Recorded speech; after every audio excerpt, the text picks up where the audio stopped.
너무 미안해. 나 오늘 야근이라서 못 볼 것 같은데 혹시 우리 다음에 봐도 돼? 아, 그래? 알겠어.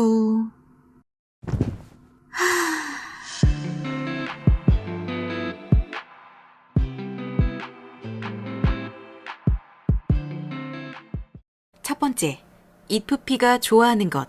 3위, 집에 있기. 2위, 누워있기. 1위, 집에서 누워있기. 뭐해? 나? 누워있어. 침대 밖은 위험해 라는 말은 이프피를 위한 말이라고 생각한다. 이들은 정말 침대와 물화일체의 경제를 이뤘다고 할 수 있을 정도로 와식 생활, 즉 누워있는 것에 최적화되어 있다. 아마 이프피가 이 영상을 보고 있다면 높은 확률로 누워있을 것이다.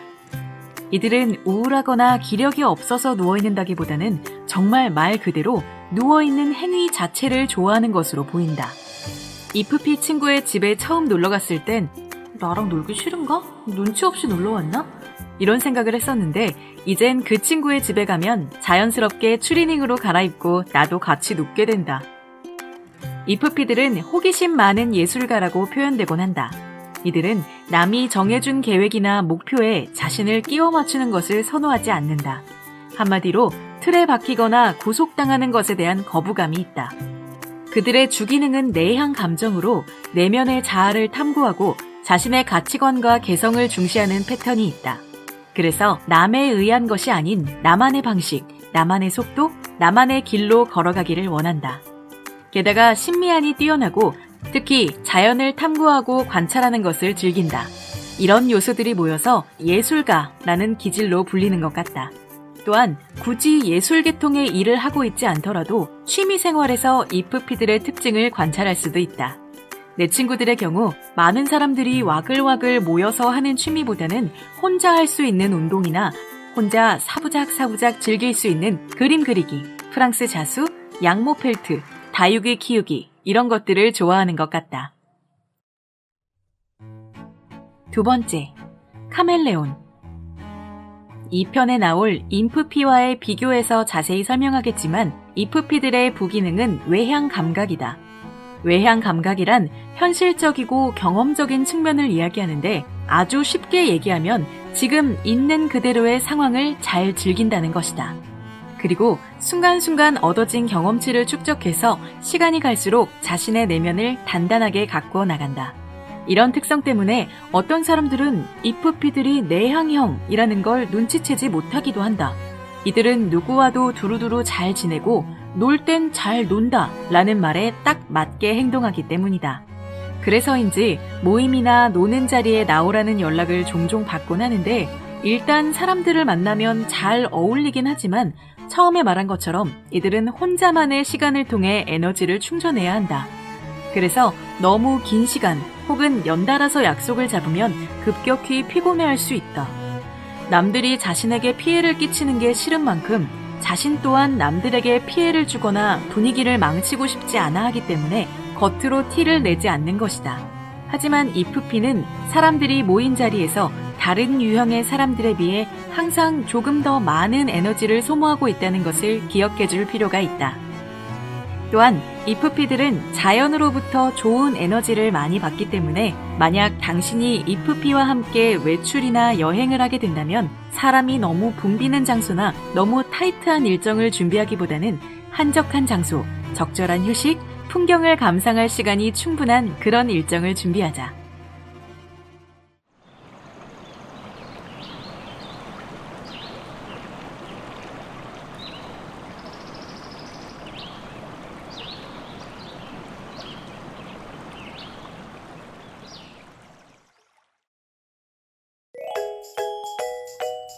김토닥. 세 번째, 중용. 중용이란 오랜 기간 철학자들에게 높은 가치로 다뤄지던 것으로 서양에서는 아리스토텔레스가 행복의 조건으로 중용을 제시했고 인도의 승려인 나가르주나 그리고 중국 공자의 손자인 자사 또한 중용에 관한 책을 썼다. 중용은 수치적으로 딱 중간을 말하는 게 아니라 어느 한 극단에 치우쳐 있지 않은, 즉 모자라거나 지나치지 않은 적당한 정도를 얘기한다. 16 퍼스널리티에서 다 가운데를 고르면 IFP가 나온다고 한다. 그 사이트 자체가 정식 검사는 아니기 때문에 이게 절대적인 건 아니지만 어쨌든 IFP는 중용을 패시브로 장착하고 있는 사람들 같다. 이들은 크게 눈에 띌 만큼 화려하진 않지만 그렇다고 존재감이 없는 건 역시 절대 아니다.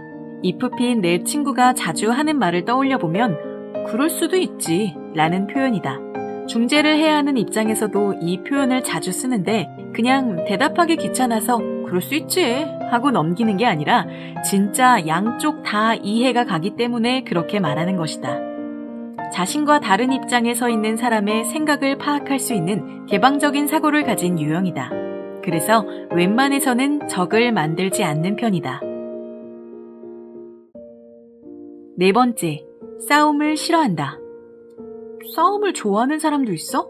라고 생각할 수도 있지만 의외로 논쟁이나 토론처럼 피 터지는 대화를 좋아하는 사람도 많다.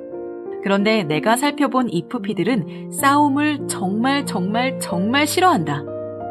그리고 화가 많이 났을 때 순수한 화를 표출하기보다는 화라는 감정에 지배당하는 혹은 눌리는 그런 느낌을 받는 것처럼 보인다.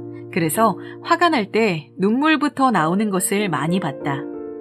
이들은 IFJ 유형과 마찬가지로 타인에 대한 비판이나 부정적인 생각도 속으로 하고 사귈 뿐 정치질을 하거나 남들에게 흉을 보거나 하는 등의 행동을 잘 하지 않는다.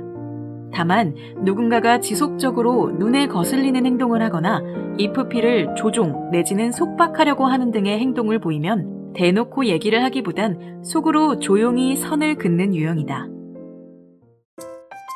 다섯 번째, 나는 아무거나. 뭔가 선택해야 하는 상황이 왔을 때, 주로 음식 메뉴나 가야 할 곳을 고를 때 IFP 친구는 주로 이렇게 대답한다. 난 아무거나 다 좋아.